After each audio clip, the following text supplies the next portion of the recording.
Hi guys, ఇప్పుడు ఈరోజైతే మనం బుడాకరకాయలు అయితే తెంపబోతున్నాం. చూడండి వెనకాల కనిపిస్తుంది కదా, ఇదే బుడాకరకాయ చెట్టు. ఒక చెట్టుకి ఎన్ని బుడాకరకాయలు వెళ్తాయి అనేది ఇప్పుడు మనం చూద్దాం పదండి. ఇక్కడ చూడండి కనిపిస్తున్నాయి రెండు కాయలు, మొత్తం చెట్టు మీద పైన ఉన్నాయి. ఇప్పుడు వీటిని తెంపాలి. చేతికి అందిన కాయలు అయితే ఒక 5-6 తెంపినాం. ఇప్పుడు అందని కట్టెతో తెంపాలి.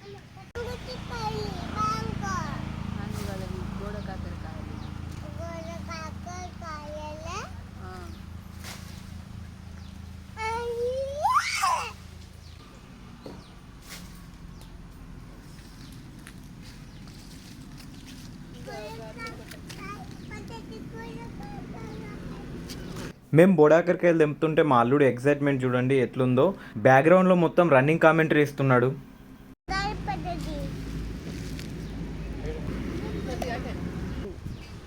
ఏంటిది? What is this?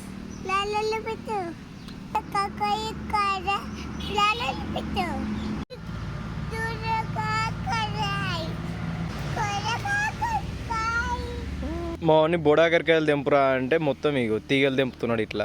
ఆల్రెడీ ఒక కాయ అయితే వచ్చింది తీగ. ఈ చూడు 2 పిందెలు వేస్ట్ అయిపోయినాయి. ఎంత బాగున్నాయి చూడండి ఆ పిందెలు. ఆ చెట్టుకు కాయలు హార్వెస్టింగ్ అయితే అయిపోయింది. ఇంకో చెట్టు దగ్గరికి వచ్చినాం. ఇక్కడ చూడండి ఈ చెట్టు బీరకాయ చెట్టును బోడాకరకాయ చెట్టు 2 కలిసి ఉన్నాయి ఇక్కడ. అందుకే కాయలు లెంకుడు కొద్దిగా కష్టం అవుతుంది. ఇక లెంకాల ఎన్ని దొరికినాయిరా? 3 దొరికినాయి ఈ చెట్టుకి. ఇంత పెద్ద చెట్టుకి 3 కాయలు దొరికినాయి.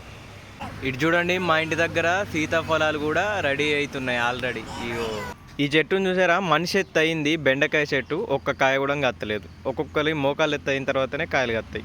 గట్లున్నది మన చెట్లతోని. 3వ చెట్టు దగ్గరికి వచ్చినాం. ఒక చెట్టుకి కూర అయ్యాన్ని కాయలు అయితే వెళ్ళాయి ఎప్పుడైనా సరే. ఇవి చూడండి, దీనికి ఒక 3-4 అయితే దొరికినాయి. చూద్దాం మొత్తం ఓవరాల్గా ఎన్ని అవుతాయో కాయలు.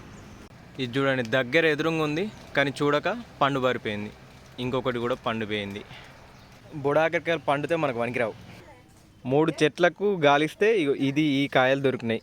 నాకు తెలిసి ఒక 100-200 గ్రాములు అయితే కావచ్చు. సరిపోతాయిలేండి సూప్ పెట్టుకోవడానికి. ఓకే ఫ్రెండ్స్, వీడియో నచ్చితే లైక్ చేయడం మాత్రం మర్చిపోకండి.